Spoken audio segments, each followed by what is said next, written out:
Welcome to Flow with Arman Assadi. So I got high. I don't know how else to put it, so let's just cut right to the chase. This is my first ever cannabis-infused episode.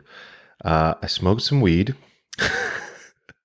So it's a different type of Tipsy Talk, and it's actually the first time I have in like 2 years, I want to say.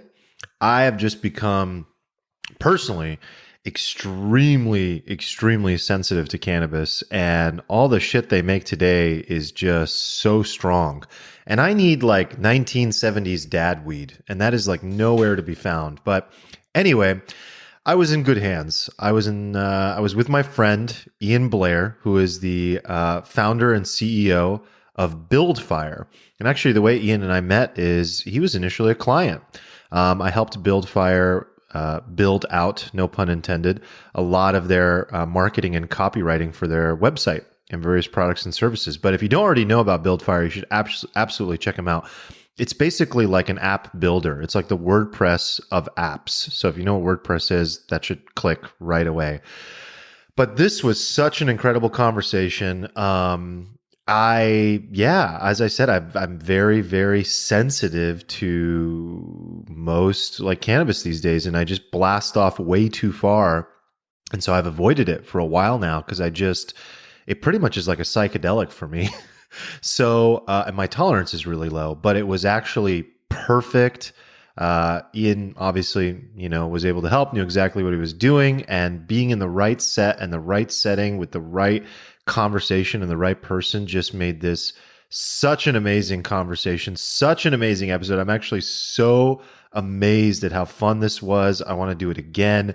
And we opened right up talking about aliens. Like literally we were already talking about aliens. And I was like, Ian, hold on, grab the mic. We need to start recording. So that's exactly how this thing kicks off, is me just like switching the record button on, and we start recording. So I hope you enjoy. Kick back, enjoy this one. Obviously, I'm in a very different headspace, but we also explored some very fascinating topics, everything from aliens to living a fulfilled life to wealth creation to entrepreneurship and everything in between. So kick back and enjoy my episode with Ian Blair.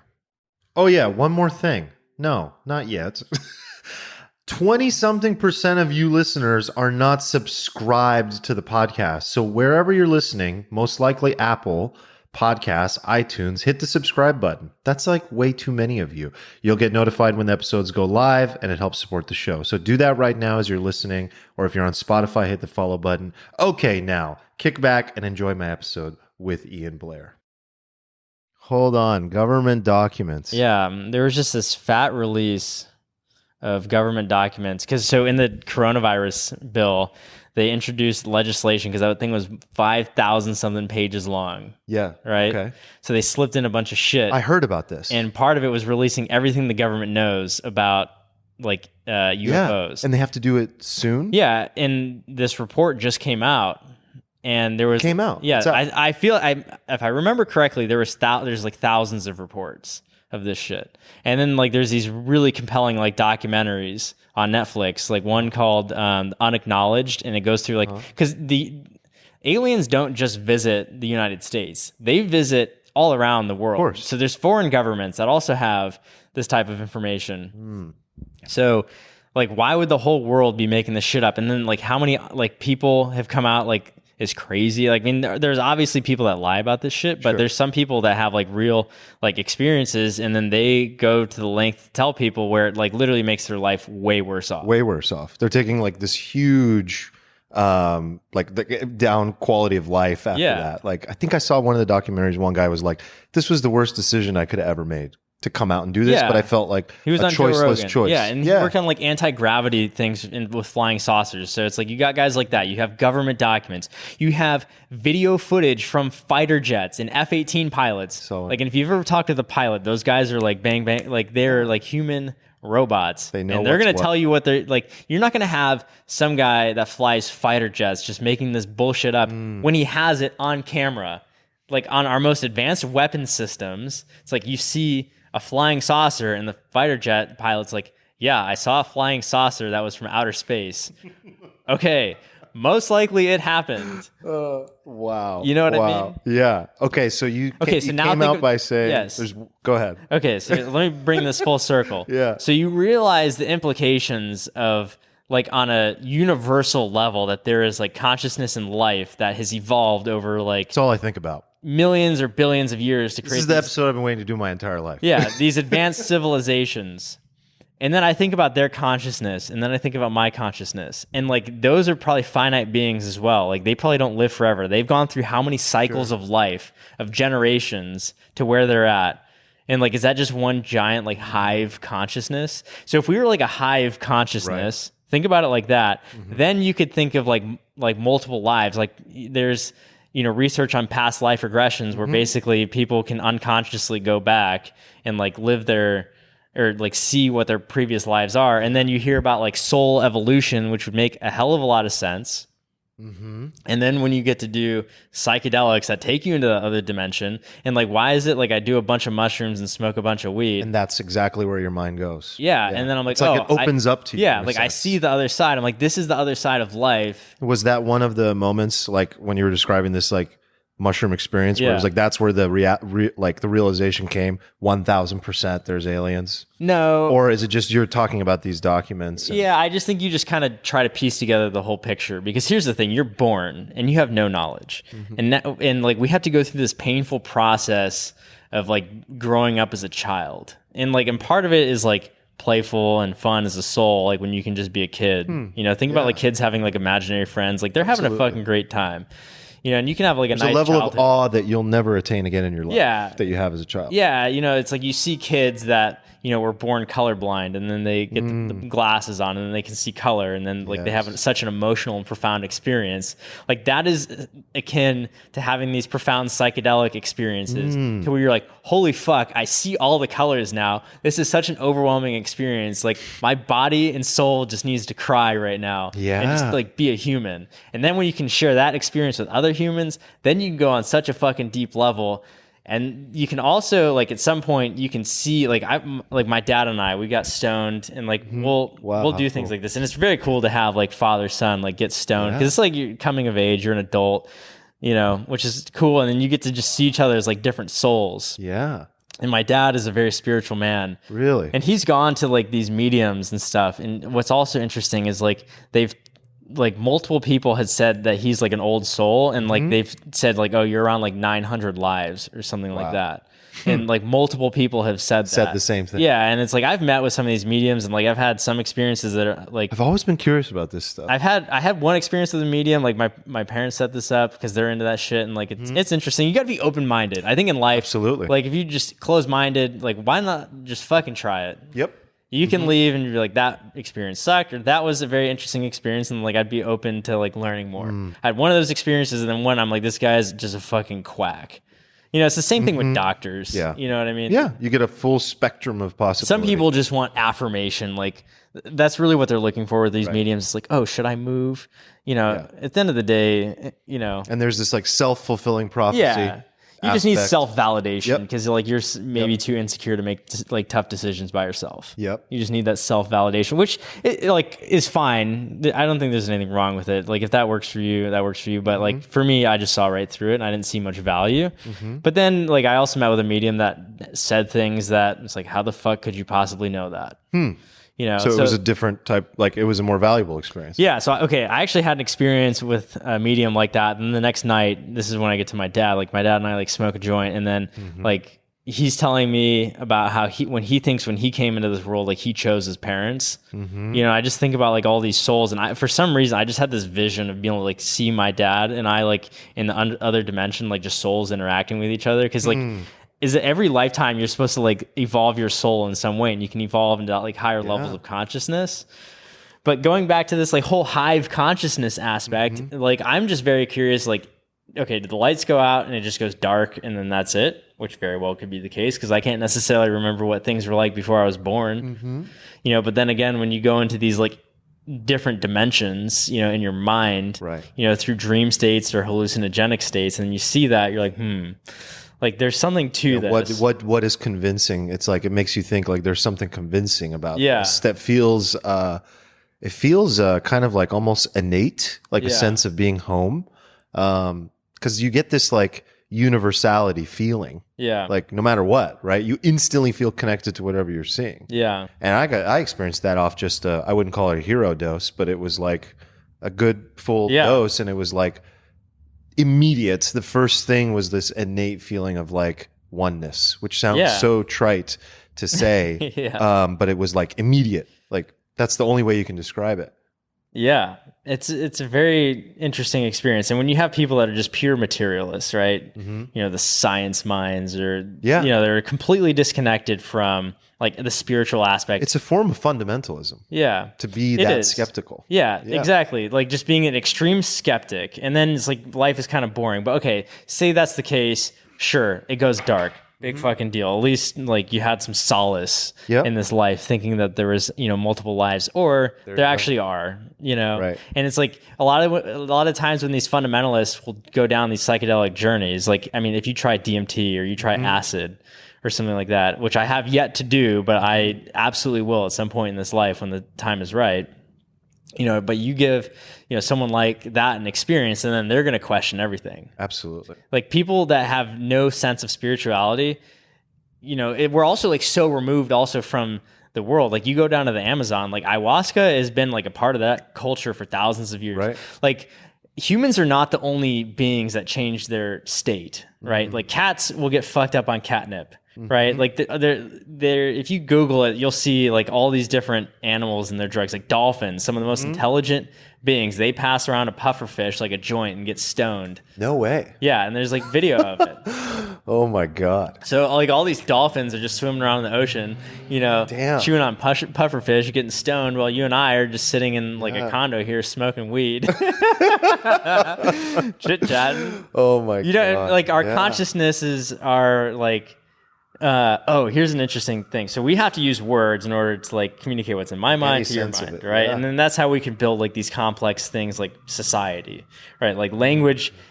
Like remember in that podcast you were doing with that guy Kevin something? Kevin He was- Kelly. Yeah, he was talking about language, like Yeah. how language being a key part of consciousness in order to have like more concrete. It's like the first synchronicity. Yeah, I mean, if you Yeah. think about like a tree, for example, like if that has any form of consciousness, it's probably just like awareness, right? Or maybe feeling or something, you know, like just some form of awareness. Like if you actually think about like plants, like carnivorous plants, they have some form of consciousness. Right. Like they're aware. If consciousness is awareness of their environment, like plants have consciousness because they know when that, you know, bug lands in their sap and then like Yep. squeezes them and like pinches them, and Yep. it can actually happen quite fast. So it has like some form of awareness. Makes you think like, what is the level of awareness and consciousness of an advanced civilization that has the ability to come? Yeah. And I would argue, like just coming right out the gate, that it has to be so profoundly advanced and different Yeah. to have reached the point of space travel. Yeah.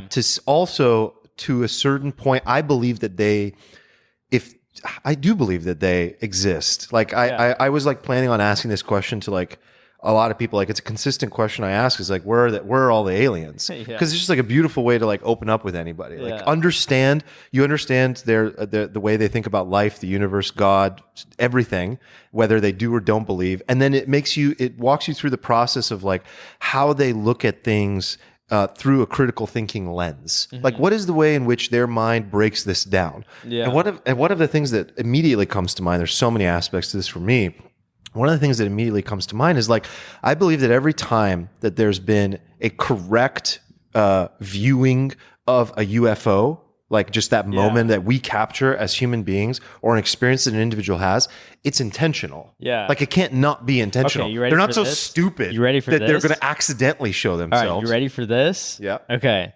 So when I have a bunch of psychedelics, like I feel like I have the ability for like telepathic communication. Like you're tapping into something. Yeah. Right. Where like, I don't know, two consciousness can be, you know, just in tune with each other. Here's a couple examples, and then I'm going to bring this back to aliens. Okay. Okay. So like with my girlfriend, I thought in my mind, like, I love you so many times before I actually said that. It was the same thing for her. And like, I could look at her and I was in my mind, She's I'm saying like, it. she's saying it. I'm saying it. I'm like, me too, So like, that was interesting. And then like when I actually did tell her, and then you could go back to those moments and like say like, I was thinking it, you were thinking, like we, we're on the same wavelength, like telepathic. Like we didn't use words. Makes you think so much about the senses beyond the five. Yeah. So then, with psychedelics, I think that is even way more profound. But also, like we have other altered states, like sex. Like you don't have to say anything during sex, and that can be a complete experience with another human, where you become close, and it's like nonverbal communication, like consciousness coming together. So there was a story. This is the most like accurate UFO story we have with like an alien encounter. So basically this UFO lands at this school in Zimbabwe or something, and children are like notoriously bad liars. Yeah. So there's like 30, 60 of these students that all have this like alien encounter, and basically there was a telepathic communication between these aliens and the children and teachers. Oh my god! They sent out a Harvard psychologist to go interview these students because like, what the fuck happened here, right? Yeah. They all have the same story, they have video footage of the kids telling the story, what they saw. They all had drawings. It was all the same, like all these kids drawing it. So like they had that experience. Shit. And then like they all come back like 15, 20 years later and all have the exact same story. Like it's an entire school. And okay, so if we believe that's true, and then these, aliens came and like were able to telepathically communicate with each other, can they go telepathically? Like we can already telepathically communicate as humans in some level. Right? Yeah. Think about like bees too. Like they have their whole hives. Like we have like a species like this way to communicate, but then we also have like cross species like consciousness. Like what your dog is doing, like when your dog says like I love you, yeah, or like shows love, right? Like or like even animal or the monkeys, like monkeys have a very high level of awareness, and it's like this whole spectrum, right? And so like higher forms of consciousness is probably just like more advanced. Like a monkey is a simpler form of consciousness. It's like we are monkeys. So like what are these beings and what's their level of consciousness and their understanding? Absolutely. Is it like combined with AI as well? Yeah, it makes you think about what so that's like just in our planet, based on the biology available here on this planet, what was possible. And then this is the diversity we see across, let's just say, mammals. Or actually, you already mentioned like trees and plants and things like that. So we're really looking at the circle of life. Yeah. We're looking at the genetics of life on this planet, given the constraints that it has with the atmosphere, the environment, and the genetics and biology available, right? So it's like, what would that look like given because think about it, there's an almost seemingly infinite number of variables, right? Because we're just working with what's on Earth. So imagine elements that you just didn't even fucking know existed. They're like exotic elements. Exotic elements. What even material, if we can even call it material, like what if it's really just what is akin to telepathic communication? Yeah. Like what if there isn't something tangible there? Yeah. There's a lot of elements like of like the quantum realm. We have like a very incomplete picture of it still as humans, and as we try to piece it together. And like I'm very hopeful for what we can discover in this lifetime. We're at a very interesting time of being able to put together a whole theory of the universe, which could like explain some of this stuff, because here's a couple interesting things. So like one, we have billions, if not trillions of exoplanets, like planets that are similar to Earth, in our galaxy. And then like there's like billions of galaxies as well. So it's like billions and billions like of these planets, and like life can occur on all these. And one thing that I had, the first time I did mushrooms, like just a decent dose, like I realized we were just moss growing on this earth. You're so like separated from nature, especially like living downtown here. Like we're in a high rise, like we're so far from the ground right now. And it's, it's easy just to be completely removed from nature. Like there is no nature here. There's like streets and trains and cars. You're not like walking out in the forest. You know what I mean? And like you realize we breathe the air, like we eat the food of this earth, like we are literally just the earth. Absolutely. And you can't really seem to get to that point outside of if you were to dedicate yourself to a meditation practice. Yeah. Like but if you really dedicate yourself to meditation, you can get there, I believe. Yeah. These Buddhist monks, like they go to that like crazy. They go to the great beyond. Yeah. But it's so difficult to get there and it's hard to train your mind. But like, here's another thing. When you're doing drugs, this is all in your mind. Mm-hmm. Like, it's not like something else is taking over. Your mind is doing this. So your mind is capable. Has access to these planes of thoughts. Yeah. And reality. It's just like much easier to take like a Did we talk about The Untethered Soul? That book? Yeah, briefly. So he just talks about a similar sort of you have to read that. It's phenomenal. But he talks about like sitting in the seat of the watcher. Yeah. And the watcher is sitting and watching what you think is your mind and the thoughts that are occurring daily, like the processing critical part of your mind. That's really like something like a crazy roommate who won't shut up. And he's like, you finally sit back and you watch and you listen. Yeah. And you sit in the seat of the watcher. And from the seat of the watcher, you sort of have access to all these higher levels of thought. Yeah. And truth. Yeah. Like a capital T, truth. Yeah. Well, so many people are just like boxed into their four walls in life. And like, I see people like that. And, you know, I have people I'm very close with and like, they would never touch psychedelics. And I'm like, this would be the most beneficial thing for you because you are just so boxed in to this wall. And like people like that are just like unwilling to try on like different cognitive lenses, which give you complete access to like different perspectives in life, which is so powerful for self-reflection. And like, well, did you have any like fear going into doing the dose? Like, I mean, that one session by yourself, that was like a significant dose. Yeah. I mean, how'd you think through that? Yeah, I just figured like it'd probably be fine. I mean, I've had similar to that amount and like, I don't know, I guess the worst thing that happens is like you get really nauseous and throw up. But like generally like bad trips, I've seen like people like who aren't okay with themselves. Like if you've been like really stoned off weed, like that is way like crazy. Yeah. Like if I've had too many edibles before and is like weed is a psychedelic, by the way. Yeah. Like I have had insane absolutely psychedelic experiences. I've had edibles, holy shit, man. I mean, I've had so many edibles before where I'm like, call 911, like for real, like sweating. And like I've thrown up from edibles because I've had so many. And that is like, it's way too much. And like, what's interesting is like, if you do a bunch of shrooms, that actually doesn't happen to you. I'm sure at some point your body would become like beyond nauseous of like so much substance you ingested. So like, I'm very curious with the legalization of like psilocybin. And I'm sure like that is going to be like, you know, for like what weed is to our parents, like that will be, you know, for the future generations, like psilocybin being legalized. Totally. And like how awesome would it be if you could just have like this massive dose and just like a tiny pill?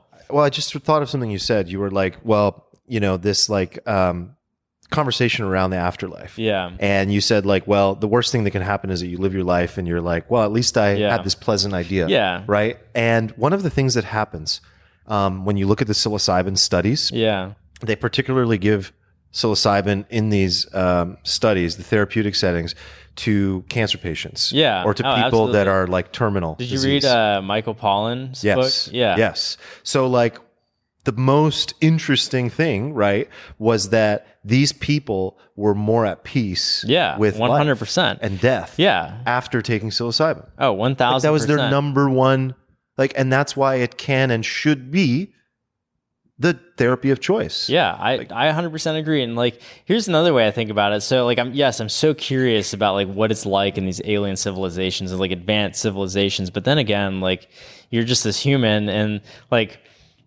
you know, we're just these monkeys that entertain ourselves. Like, you know, when you go skydiving, like there's really no purpose of that. Right. And just to like entertain a bunch of monkeys. You know what I mean? And it's just like the craziest shit ever. Yeah, that is wild to think about. Yeah. Okay, so tell me this.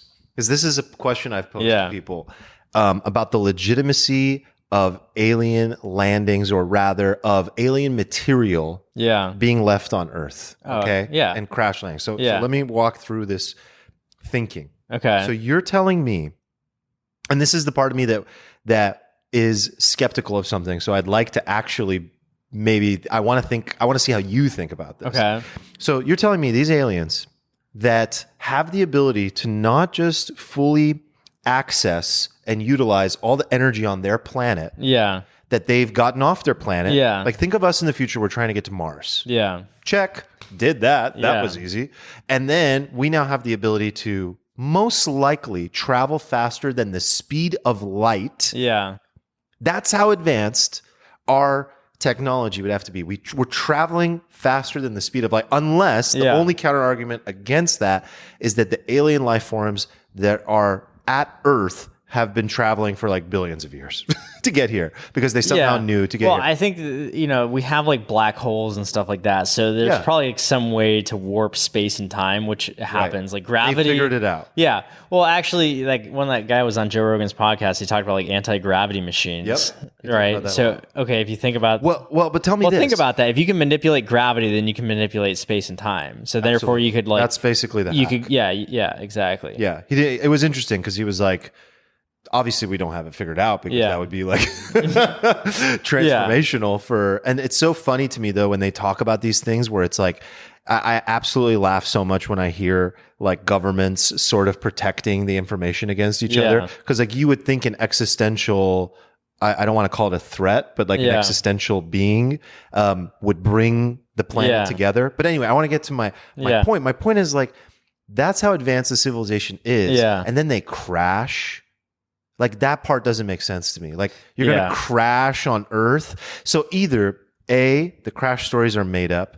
B, the crash is intentional in order to give us something to think about. Because every time I think about the viewings and the crashes and the things that have happened, I think to myself, oh, obviously they don't want to show up like Independence Day because that would just put such an insane level of panic into human beings. They're not that stupid. It's not a threat. So they're not going to put us into like, everyone would just kill themselves. Like there are so many people would freak out. Like if something like that happened. So obviously they're intelligent enough to say, we're just going to keep sprinkling little bits to give these monkeys something to chew on to start to figure it out, to perhaps warm them up to the possibility of all of it. Here, I mean, I think we've had probably interactions with alien life for millennia. Like look at the pyramids. True. Like what the fuck? Mm-hmm. For real. Perfectly aligned with all the constellations. Like the amount that the ancient civilizations knew about constellations is like rather mind-blowing. Yeah, it is. I mean, just give that for, some thought. And like, there's also pyramids that have happened all around the world. Like, there's some really interesting shit. And like, what's unfortunate is like, we don't have a whole like complete picture of like, of humanity. And, some of the, like the saddest things are, how like the Great Library burned down? That's one of the saddest things ever. I'll never forget. It'll make me emotional thinking about Carl Sagan getting emotional talking about it. Like he literally was like, "What? That's one of the greatest tragedies of human like history." Yeah, like it's terrible. We have no idea. It's wild, man. It's deep. I mean, I think about him like that. It's just so sad. It is sad. Where did you first hear about that? Learn about that? I don't know. I can't remember, but it's so I think I'm trying to remember where that video was. I'll have to like actually find it and give it to people because it was like he literally you can watch him because he's obviously Carl Sagan was like the ultimate wonder junkie. Like he created the phrase the wonder junkie in Contact through Jodie Foster's character. Did you see Contact? No. Oh my God. It's an alien movie. Oh yeah. Oh my God. It's incredible. It's a work of art. Yeah. Oh my God. Contact is a work of art. It's also a book. So he wrote the book and then it became the movie with Jodie Foster. And she's basically this like wonder junkie kid scientist, wants to get out there. Aliens make contact. Yeah. And she sets out to basically like follow the rules and the principles that they gave her as far as like here's what you need to do to communicate with us and so on. Yeah. But oh my God. I mean, it's so like, did you see the other one about aliens that came out like maybe 3 years ago about the linguist? Do you know what I'm talking about? No, I don't watch any movies. Honestly, I don't watch TV like at all. Really? Yeah, I just have this Apple TV and I throw on YouTube and watch, like I generally watch like engineering clips or things about space. Like that's how I know about a lot of this shit. Yeah, I was going to ask that. Yeah, it's because like I don't have a lot of time to like watch TV and like for some, like I find it like very pointless to watch like drama. Like occasionally like there's a good, like that's what drama can do. It can take you through this like really powerful like emotion, like those movies that make you cry. Like those are just like interesting experiences, and I think that's what like drama is for. But rather than just like watching these things on Netflix, that are like entertaining shows. Like I used to love watching Suits when I was in college, or Breaking Bad, or all these things. Like it's a cool story, but at the end of the day, it's kind of a waste of time when I could be throwing on a YouTube video, like watching about how the biggest buildings Actually learning something. Yeah, I'm obsessed with YouTube. Yeah. So I just think you get like better, interesting content. Yeah. You absolutely can. The day my life changed in one way was when I got YouTube Premium. I was like, dude. what am I my doing? God. I was like, $9. The best money I've ever spent in my life. Like people say, I think Tim Ferriss asks that question sometimes to people. It's like, what's like a small purchase you made that has had like a big impact? YouTube Premium. Oh my God. Yeah, but the only downside about it is I don't get to watch it and see what all the YouTube ads are doing. Ads. So like part of me like loves going on Facebook and Instagram just to see the ads, because like that's how I make money too. Yeah, that's true. Yeah, you find all these like different examples. Okay, so what's your theory? Explain that about the alien crashes. The alien crashes? Like how could they be so advanced and yet crash? I mean, we crash all the time too. It's complex shit. I mean, we have fighter jets that crash. Mm-hmm. Like, I don't think that that crazy out of the ordinary. But I think there's two Netflix documentaries you should watch. One, The Unacknowledged, and the other one, The Phenomenon. And they're tremendous. The Unacknowledged and you can watch either one. Like, and you'll see like I feel like the stories are somewhat like corroborated. Okay. It's like it just all makes sense. Like it's cohesive. Like if you have people talking about like aliens and shit, like you'd probably want it to add up. If this documentary was like all about this one, like because it's largely referring real government documents and like real interviews. Dude, can I read you something? Yeah, you're gonna love this. I got to get my phone.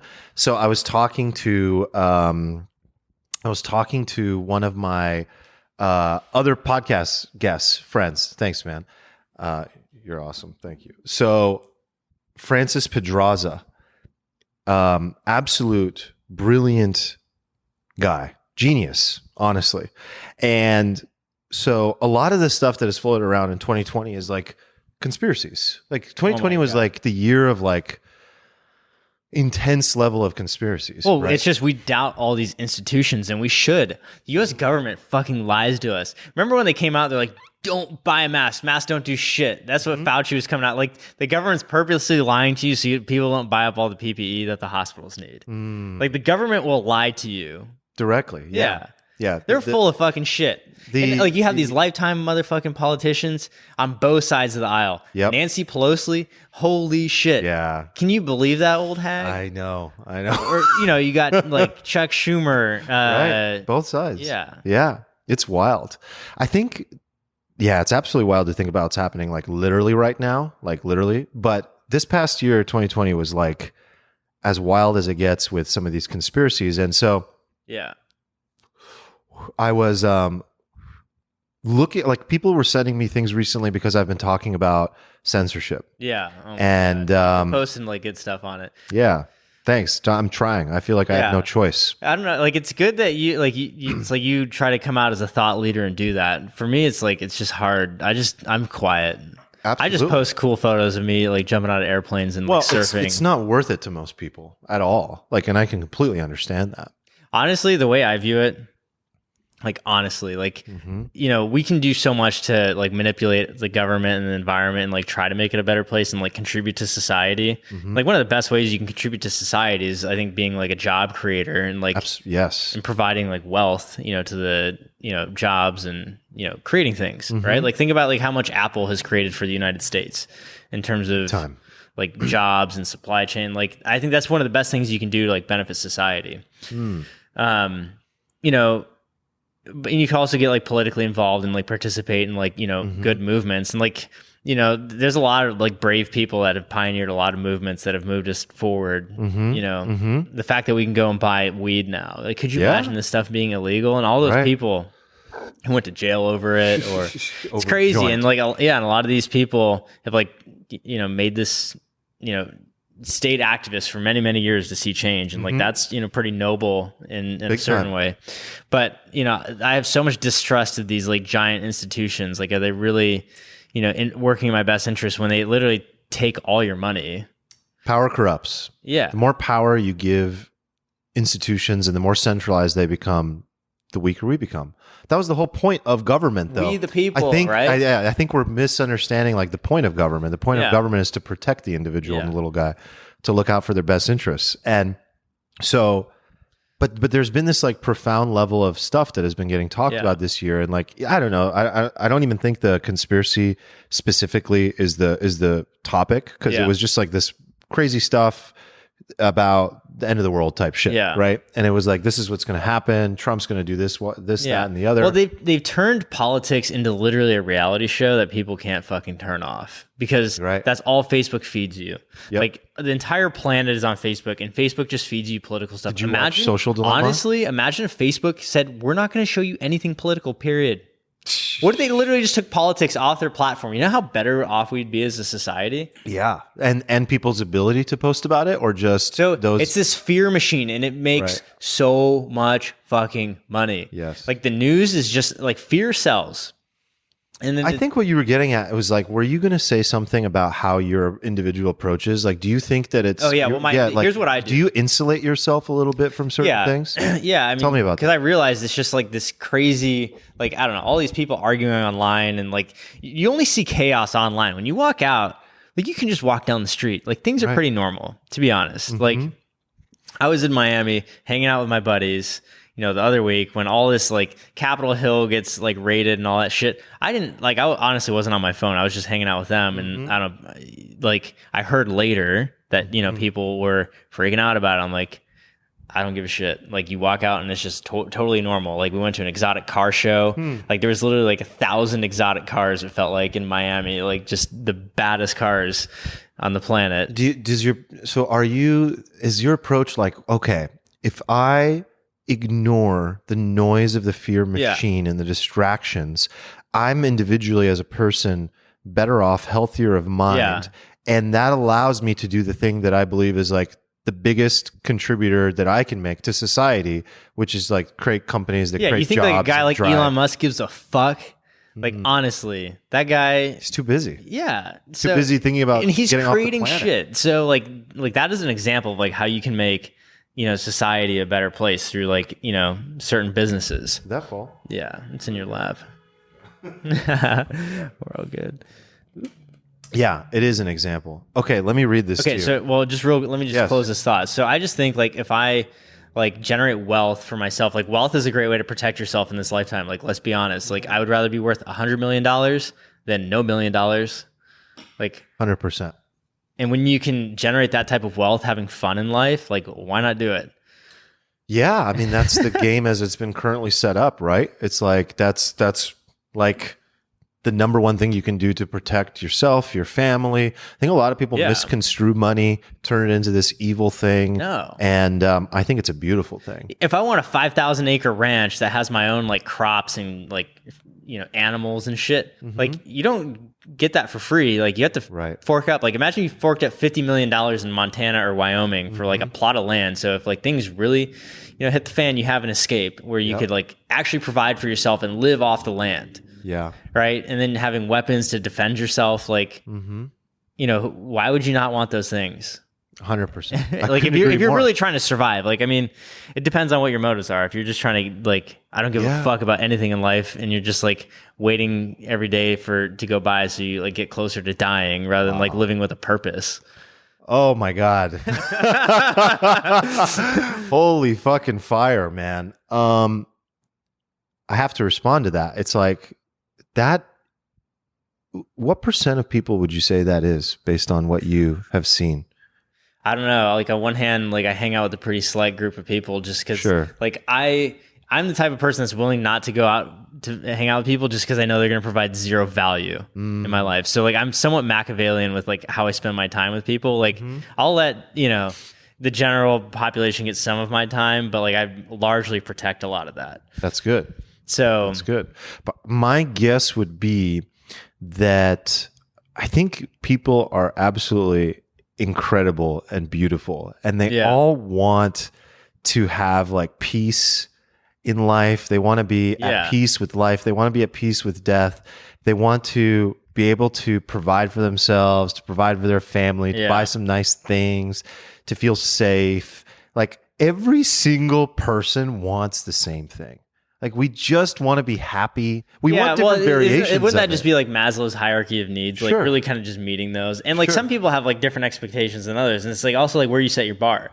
Like some people are happy like with not a lot of financial success. Because like at some point, like financial success like takes you away from like nature, for example. So say you're into adventure sports, right? And, like you want to be like a kayaking guide in Alaska or something. That's fucking cool. Like, you know, so they're somewhat at odds with each other, like what society rewards versus like also like some pretty other cool human experiences. So not everything is about like making a bunch of money, but I think, you know, everyone kind of has their own different views, and like, you know, Maslow's hierarchy of needs kind of falls within that. And then like there's like what your expectations are for your life. Some people are happy, like, you know, white picket fence, like middle class family, and like if that's what they've defined as like success for them, they get to go to like their kids' soccer matches on the weekend and like just do life and have a very simple life.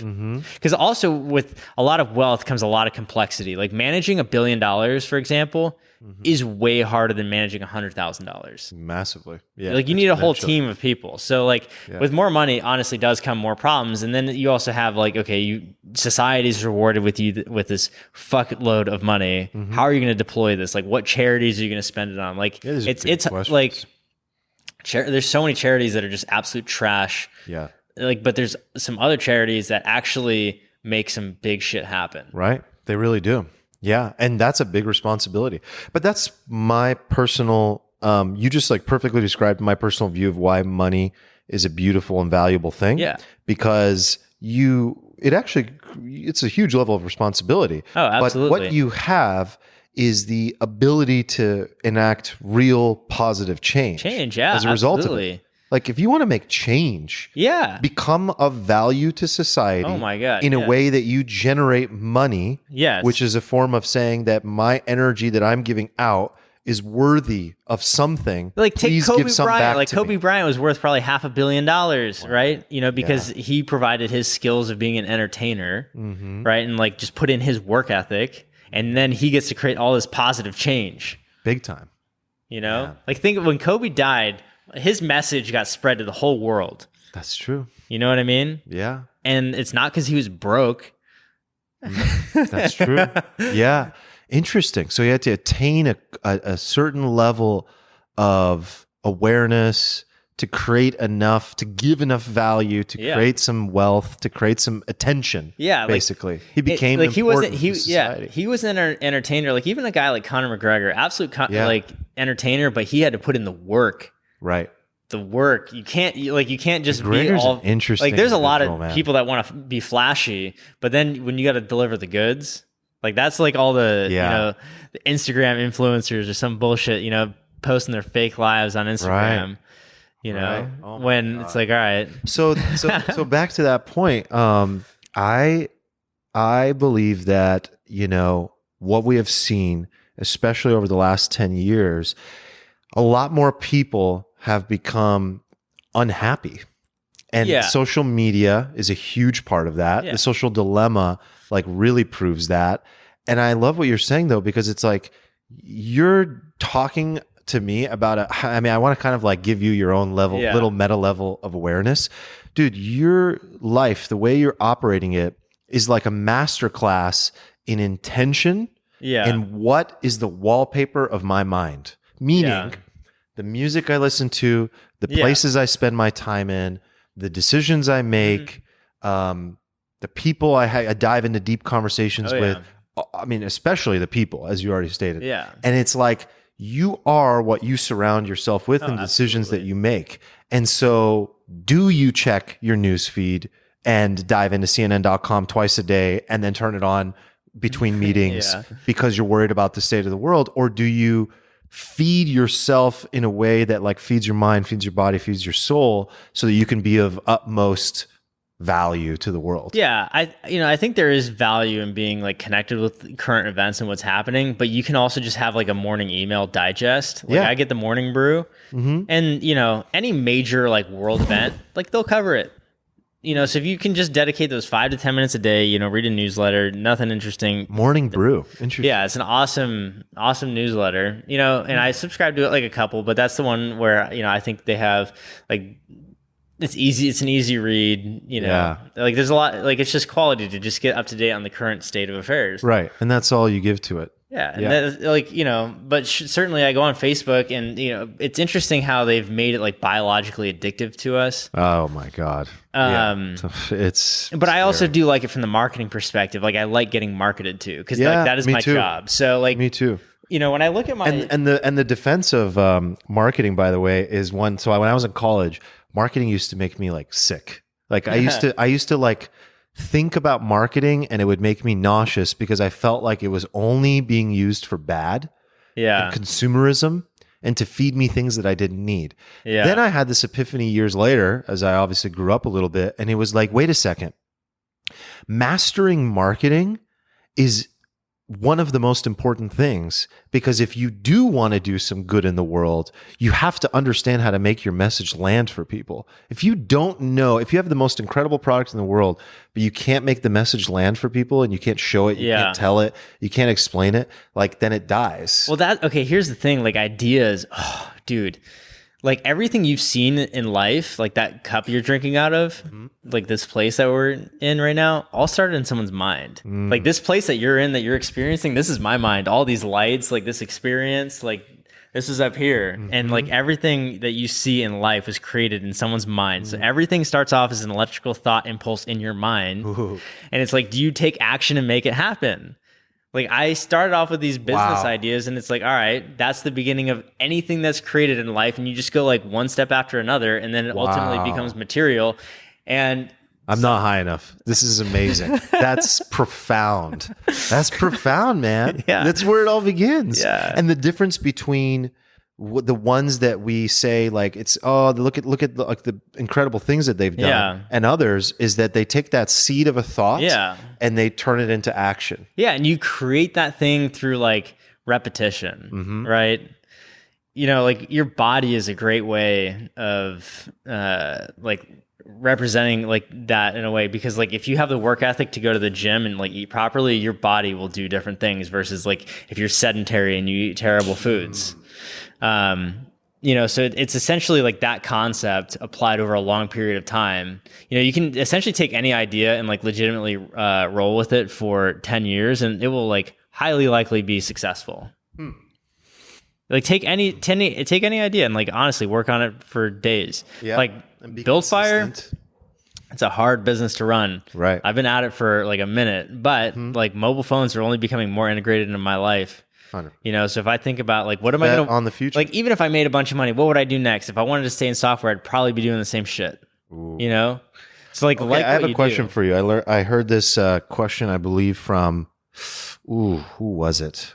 I would love to give credit. I think it was Naval Ravikant, but no, it wasn't. The question was, actually, it was. I heard it on Clubhouse, 2 days ago from Naval.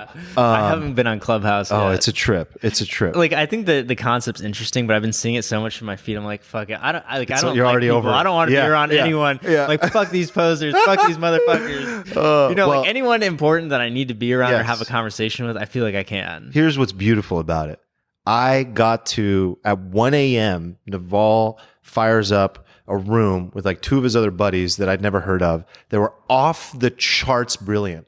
So it's something similar to like YouTube, like I get to tune in and hear these guys just riff on Bitcoin and life. Well, it's like our happiness. Conversations here. It was exactly that. It was exactly that. It's like the social media of podcasts. Exactly. And Naval is like absolutely brilliant. So I've learned a lot from podcasts. So. He says, one of the decisions and one of the questions you must ask yourself is 5 years from now, what do I wish I had learned? Yeah. Or started learning? And I'm thinking about it lately. I'm thinking about it a lot because I think it's a profound question. Because it's like you have to be thinking at the level of change that, like whatever we believe the world is going to be in 5 years, I believe that it'll probably be more advanced than we think, because a lot of the change that's happening technologically is happening exponentially. Oh, absolutely. And I think it's such a cool period, and like we're seeing a massive division of wealth as a result. Because the people that are going to control software and AI and capital, like are going to exceed at an exponential rate. Yeah. It's different. Like the way we accumulate wealth is a lot different than like accumulating fucking cows and sheep. Ooh, true. Huh.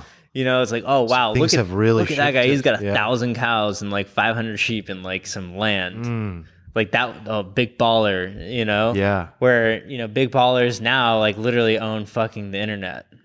Right. And I mean, wait till the future of Bitcoin and the transfer of wealth that creates. Like, it's wild that it already has.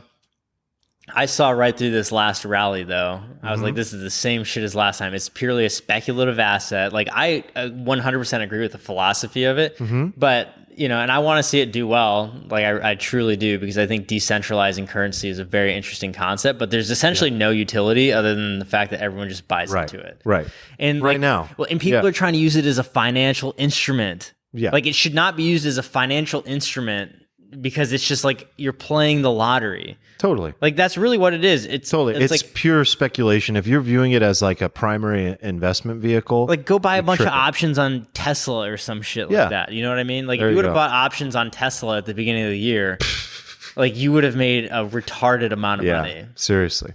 So like, there's a lot of ways for us to gamble, and like Bitcoin's just highly speculative, and like that market's just super fluctuates. And if you have a good read on the market, like, more power to you. But for just the average Joe saying, oh, I need Bitcoin. Right. It doesn't make sense. No, I agree. So I want to circle back to this, because this was something like I really learned a lot from this. I think this was like Sunday he sent this to me. So it made me think completely differently about the idea of what is a conspiracy theory in general. So here's what it says. This is from Francis Pedraza. And then I'd be curious, like, what your take is on this, because like you seem to have a very open mind about all things, but really about like the fact that, hey, government's not telling you the truth. So he sent a document. It's the Hunter Biden documents. It's just basically a bunch of stuff. He's like, look, here's 83 pages of Biden corruption documented by the U.S. Senate, published in September, and suppressed by the media and tech. Yeah. So I would call that conspiracy fact, not theory. Read it. Reading documents like this will give you a feel for what that feels like. Yeah. So here's the thing. Conspiracies exist. They have always existed throughout history, from the conspiracy to kill Caesar to Watergate, and it's never been easier to coordinate them. So dismissing conspiracy theorists by just the term alone isn't intellectually serious. Oh, absolutely. I view any conspiracy theory like a prosecutor. This is where things got interesting. Yeah. I was like, it is really a corruption allegation. So the question is, where's the evidence? Yeah. And he said there are three things you would look for in a legal case: motive, means, and opportunity. Yeah. And there are 4 stages. First, theory, then discovery, then preponderance of evidence, and then beyond reasonable doubt. Yeah. So each thing falls in a different stage. Like, for example, this Senate document above is like probably in the 4th stage or the 3rd stage, where it's pretty close to theory or fact.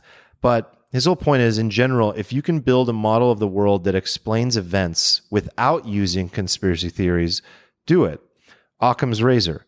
But when such models become implausible, you need to get empirical and start digging and have an open mind, even if the answers are ultimately scary. Yeah. It's just like critical thinking is something that eludes the majority of America. Yeah. And like that is also right why there's going to be such a K-shaped recovery. Like it just is what it is. Having critical thinking skills and having discernment will take you a long way in life, especially in this day and age where you can have people mindlessly programming you through Facebook. So you think there's going to be a K-shaped recovery? I just can't see it any other way. What? So yeah, tell me about that, because I've been thinking a lot about like, I mean, what have does the wealthy people 2021 gotten look less like? wealthy over the last 10 years? I mean, is that going to stop anytime soon? Like wealthy people always stay wealthy. Like, true wealth has probably gone for like very, very long periods of time. Like, especially like, people like the Rockefellers or, things like that, where it's that true generational, like like long-standing, that wealth will never like go away. Right. Unless there is this crazy event where there is a huge transfer of wealth. Yeah, like but like something- they're so diversified. Yeah. You know, and like Right. every aspect of life. So it's like that, you know, how's it going to just evaporate or Right. something like that? Totally. So, you know, I think, you know, there's going to be more. So do you think there's going to be a bigger gap? Like, do you think there'll be more disparity between the rich and the poor, and that could cause more problems? Yeah, I mean, I think if you look at the economic data now, I believe that it's the largest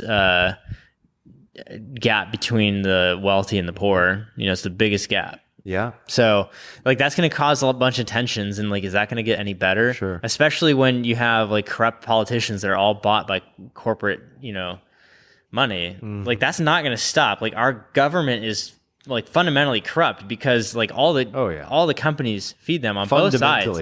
Yeah. Like McDonald's is funding both Republicans and Democrats, you know, to get their, you know, whatever the fuck they need through, like, so it's really run by like rich people and corporations. Like, and the US government is the biggest gangster on this planet. Yeah.